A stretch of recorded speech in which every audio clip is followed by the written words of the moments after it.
Asante kwa kuendelea kusalia nasi, na sasa ni habari za biashara na uchumi. Waziri wa Madini Anthony Mavunde amesema serikali imedhamiria kurejesha na kuongeza thamani ya Tanzanite kupitia maboresho ya masoko, usimamizi na uchimbaji. Tupate taarifa kamili. Waziri Mavunde amebainisha hayo wakati wa ziara yake katika eneo la ndani ya ukuta wa Tanzanite Mirerani, eneo la uchimbaji la Lemshuko, na kusema kuwa serikali inatekeleza maelekezo ya Rais kuhakikisha rasilimali za madini zinawanufaisha Watanzania kwa kuongeza thamani, kuimarisha masoko ya kimataifa na kupunguza changamoto zinazowapunguzia tija wachimbaji. Serikali imeanza kuchukua hatua. Hatua ya kwanza tuliyoisema ni kurejesha minada ya ndani. Hii ni hatua ya kwanza kubwa ambayo tumeifanya. Hatua ya pili ni kwenda kwenye minada ya kimataifa. Lazima tulitangaze jiwe letu. Tunakwenda kurejesha maonesho ya kimataifa ya madini ya vito.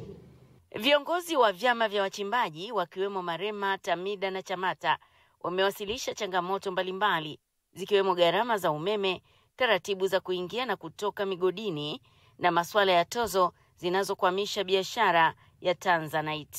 Tulikuwa tunaomba kwamba utusaidie zana za milipuko au zana za migodi zinaweza kuendeleza migodi tuweze kupita wakati wote, kwa sababu hili ni eneo la kazi.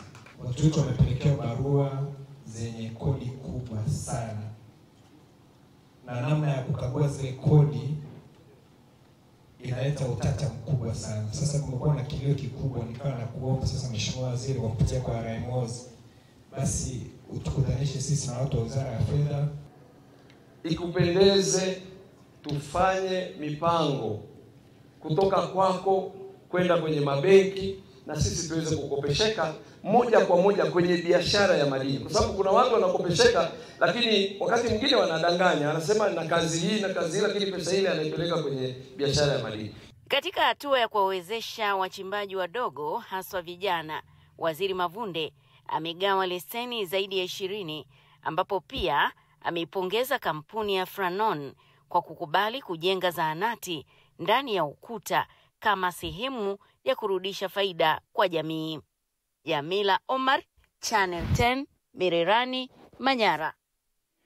Upatikanaji wa mbolea ya ruzuku kwenye zao la tumbaku kwa wakulima wa chama kikuu cha ushirika wa zao hilo Chunya Chutko unatajwa kuongeza uzalishaji kutoka tani milioni 6 na kufikia milioni 29 katika msimu wa kilimo uliopita, huku malengo ya msimu huu yakiwa ni kuzalisha tani milioni 33. Taarifa ya Rozi Chapewa inafafanua zaidi. Makamu mwenyekiti wa chama kikuu cha ushirika kinachosimamia zao la tumbaku na mazao ya chakula, yani Chutiku, Isaya Hussein, amesema serikali ya awamu ya 6 imeongeza uzalishaji wa zao la tumbaku na hivyo kuleta tija kwa wakulima. Tuna uzalishaji ambao tunaenda kutafuta ni kilo milioni 31. Lakini kumekuwa na kilio cha ruzuku kwenye tumbaku muda mrefu.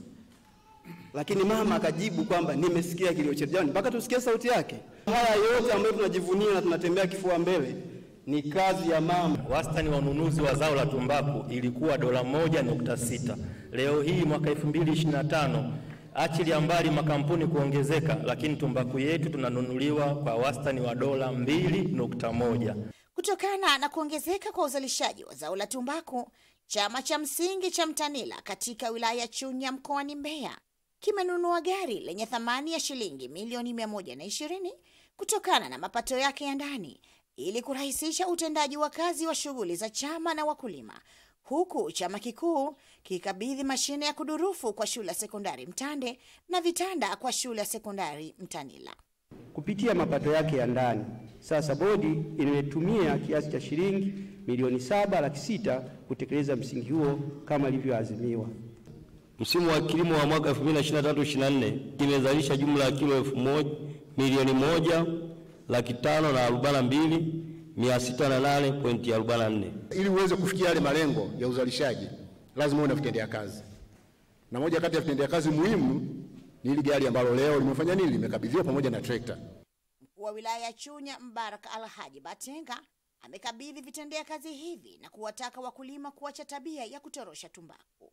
Usiwepo na utoroshaji wa tumbaku kutoka ndani ya wilaya kwenda nje ya wilaya, lakini hata kutoka chama kimoja kwenda chama kingine.